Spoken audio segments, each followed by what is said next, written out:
अस्सलाम वालेकुम। अक्सर पूछा वेंदा कि ऑनलाइन कम करीजे तो केड़ा करीजे या केड़ी फील्ड च करीजे। मैं त्रै चार कोर्स दसे ना, त्रै चार स्किल दसे ना, जेको सीख के तुस ऑनलाइन कम कर सकते हो। कूड़ वाला ना रियल सही माने। पहले है वर्ड प्रेस। तुस वर्ड प्रेस सीखो जिंदे वेब डिजाइनिंग होंदी है, वेबसाइटां बणीਆਂ ते उंदी बेस ते तुस ऑनलाइन कम कर सकते हो। दूजा तुस वो कमर्स सीखो। वो कमर्स च क्या होंदा है कि जेरे शॉपिंग वेबसाइट होंदे हैं, जेरे ई कमर्स करते हैं, लोग अपने प्रोडक्ट सेल करते हैं, उन्हें तुस वेबसाइट बना के दे सकते हो। त्रीजा तुस शॉपिफाई का आजकल बहुत ज़्यादा ट्रेंड है। शॉपिफाई सीखो। शॉपिफाई भी वो कमर्स वाली कार है कि इंदे ई कमर्स या शॉपिंग वेबसाइट बनी है ते लोग अपने प्रोडक्ट जो हैं वो सेल करेंगे।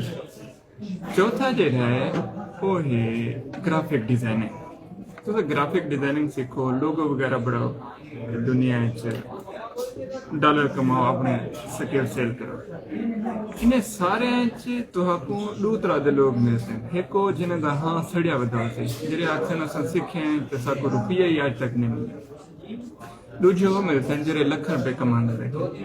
इन्हें जो फर्क क्या है? फर्क ये है कि ये लोग सही माने च सीखें, कम कितने एक्सपीरियंस है तो हुण कमांदे बैठे माशाल्लाह। दूजे हैं जिन्हें आर्जी सीखे, बस थोड़ा बहुत सीख के प्रोफाइल च बढ़ाए तो बस डॉलर कमाने पै गए ते हासिल उन्हें को कख नहीं किया। तो तुहाडे ते है तुस अपनी केड़ी स्टोरी या केड़ी मिसाल बनाना चाहते हैं। स्किल हैं जेरे मैं दसे में वर्ड प्रेस, वो कमर्स, शॉपिफाई, ग्राफिक डिजाइनिंग। इन्हें जो कोई एक स्किल सीखो फ्रीलांसिंग स्टार्ट कर दें।